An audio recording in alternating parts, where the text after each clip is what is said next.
Welcome to Physics Short Classes. In this video lecture, we are going to solve numerical problems in electrostatic force.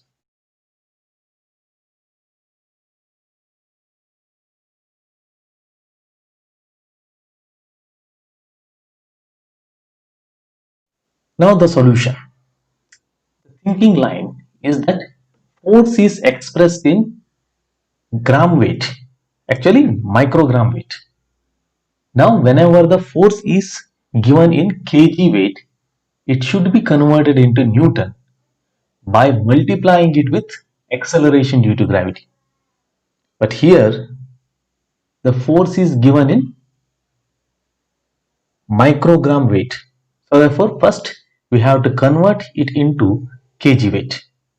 We know that micro is 10 raised to minus 6, and to convert gram into kg, again we have to multiply it with 10 raised to minus 3.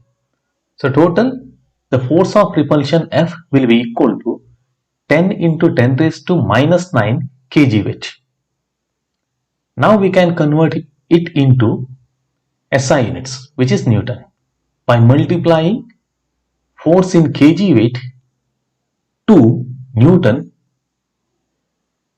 by multiplying it with the acceleration due to gravity. So the force will be is equal to 10 raised to minus 7 newtons. Now the force between two spheres, it is calculated with the help of the expression using the formula given by the Coulomb's law. But remember that in this case both the spheres will be having the equal amount of charge. Therefore Q1 and Q2 both are equal and it is treated to be Q. Hence the formula will become 1 by 4 pi epsilon naught into Q square divided by D square. By substituting the values for force equal to 10 raised to minus 7 Newton and the proportionality constant 9 into 10 raised to 9 and the distance 0.6 meters and squaring it and rearranging the expression, we will get the value of Q square, which will be is equal to 4 into 10 raised to minus 18 Coulomb square. But we need to find out the value of Q. So therefore we have to take the square root of that. Hence the answer will be 2 into 10 raised to minus 9 Coulomb. Now the second question.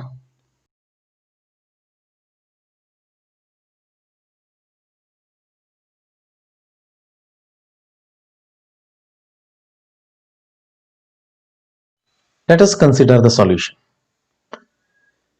Here the atomic weight of copper has been given. That means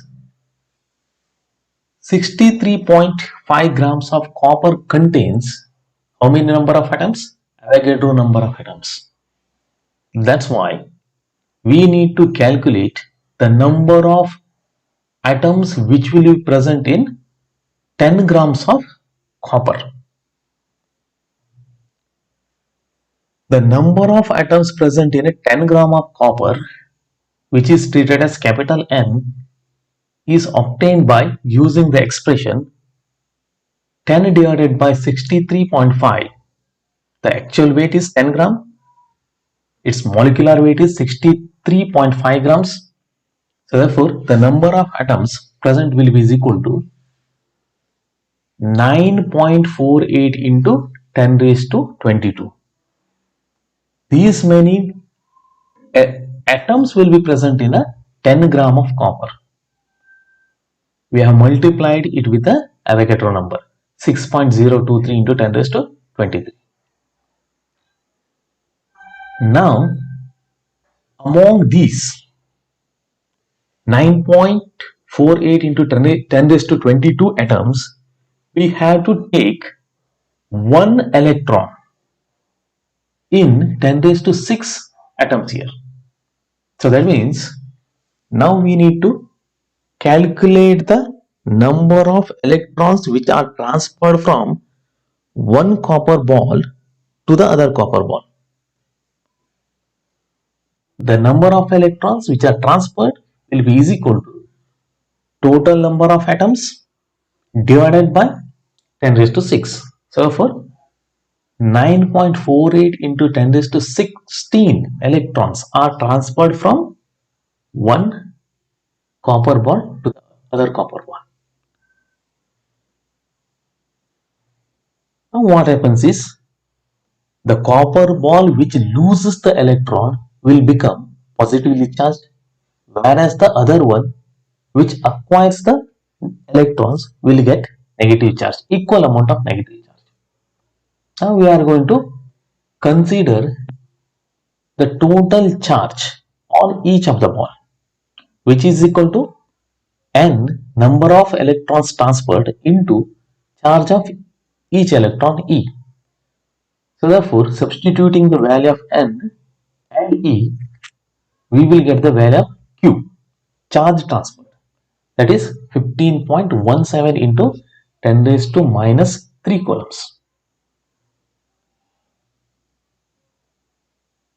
Now both the copper spheres have equal charge but of different kind. One is positive, other one is negative. Since here we are calculating the force, which is a vector quantity, we do not consider its polarity.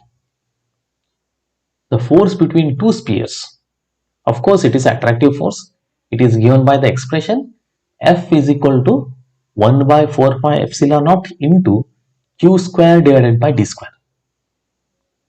Look at the expression. We have not considered the polarity. It is a vector. Since they are of opposite kind, we know that they are attractive in nature. Now let us substitute the values which have been already calculated for the Q. Then substituting the values of Q and D and also the proportionality constant, we will get the answer for the force, which is equal to 20.7 into 10 raised to 3 newtons. So this is the magnitude of force between the two copper spheres, and it is attractive in nature.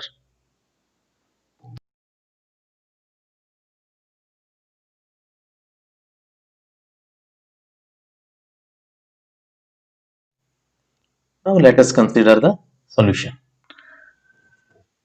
Look at the diagram. There are two balls which are charged equally of same kind, so therefore they should repel each other. Length of the strings are also same, so therefore due to the force of repulsion they will make an angle of 60 degree with each other. Those strings will make angle of 60 degree. But when it reaches equilibrium, due to the action of three different forces, one is electrostatic force, which is given by the Coulomb's law. Another one is weight of the sphere, which is acting in vertically downward direction. And another one is the tension in the string. Now the thinking line is horizontal components balance each other and also vertical components balance each other. That means the vertical components mg is acting in a vertically downward direction is equal to T sine theta, component of the tension acting in a vertically upward direction. Similarly, electrostatic force along the horizontal direction towards right is equal to component of the tension T cos theta towards the left. Now, if we divide these two, then obviously we will get mg divided by fe will be is equal to T sine theta divided by T cos theta. T and T get cancelled. Sin theta divided by cos theta will be is equal to tan theta.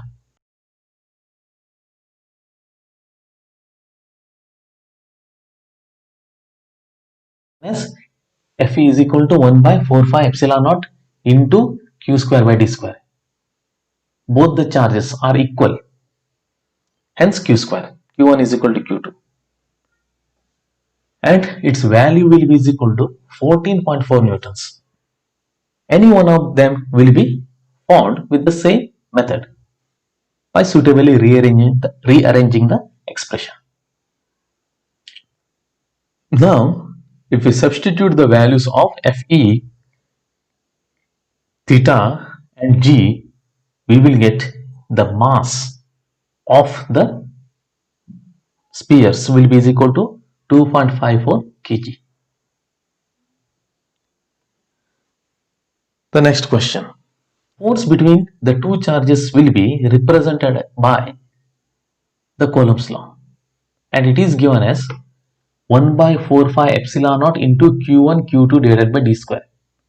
Obviously, it is a repulsive force. Both charges are positive, and we have treated them as q1 and q2, and distance of separation, it is unknown. But the force has been given. The value of the force is 40 newtons. If we substitute the values of all the physical quantities which are given to us, we will get 40 Newton is equal to 9 into 10 raised to 9 into 3 into 10 raised to minus 6 into 8 into 10 raised to minus 6 divided by d square. Call it as equation 1. Now we are going to consider the other case. The second case, when we add 5 microcoulomb of negative charge to each of q1 and q2. Obviously here the value of q1 will change to q1 dash and q2 will be treated as q2 dash. The force between the two charges now after adding the charges, hence it will be now treated as f dash, and it will be represented as 1 by 4 pi epsilon naught into q1 dash q2 dash divided by d square. Of course, it is an attractive force. Now, let us substitute the values. Now, dividing f dash divided by f, we will get 1 by 4 pi epsilon naught and 1 by 4 pi epsilon naught get cancelled. D square and d square get cancelled. The remaining term will be f dash divided by f is equal to q1 dash q2 dash divided by q1 q2. Now when we substitute the values and rearrange it, f dash will be obtained as, the answer will be 10 newtons.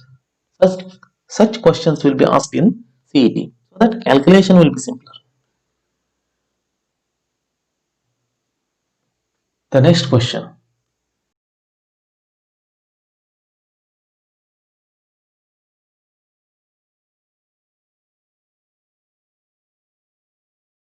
Now let us consider these three arrangements. Plus 3 microcoulomb is placed at point A, minus 5 microcoulomb is placed at point B, and plus 2 microcoulomb charge is placed at point C. We need to find out force experienced by the charge at C due to the presence of the other two charges. So now first we are going to consider the force on 2 microcoulomb charge due to the 3 microcoulomb charge. Since both are positive, there is a force of repulsion. So therefore, the force on 2 microcoulomb due to the 3 microcoulomb charge is repulsive one, and it is directed away from the C, along the AC but away from the C here. So it is represented as F1, and its value is calculated by substituting the values of Q1, Q3 and D, which is equal to 5.4 newtons. Similarly, the force between charge at B and charge at C is attractive because they are of opposite kind. So therefore, the force F2 will be towards the point B here. Now we can observe that from the yellow arrow. Now we can calculate the values of F2 by substituting the values of Q2, Q3 and D, which is equal to 9 newtons. Force is a vector quantity. So therefore, we need to find out the resultant of F1 and F2. And it will be done using the parallelogram law of vector addition. The formula to find out the resultant magnitude is given by F, and here the resultant force is represented by blue dotted arrow. So force will be equal to square root of F1 square plus F2 square plus 2F1 F2 cos theta. Substituting the values of F1, F2 and theta, we will get the answer. The resultant magnitude will be 9.26 newtons. Is that all? No. Vector also has a direction. We need to find out the direction also. The direction of the resultant force is given by the expression tan phi is equal to F1 sin theta divided by F2 plus F1 cos theta. Then substituting the values, we will get the phi, which is the angle made by the resultant force F with respect to BC, is given as tan inverse 0.7423. Thank you for watching the video. Subscribe my channel to watch more interesting videos.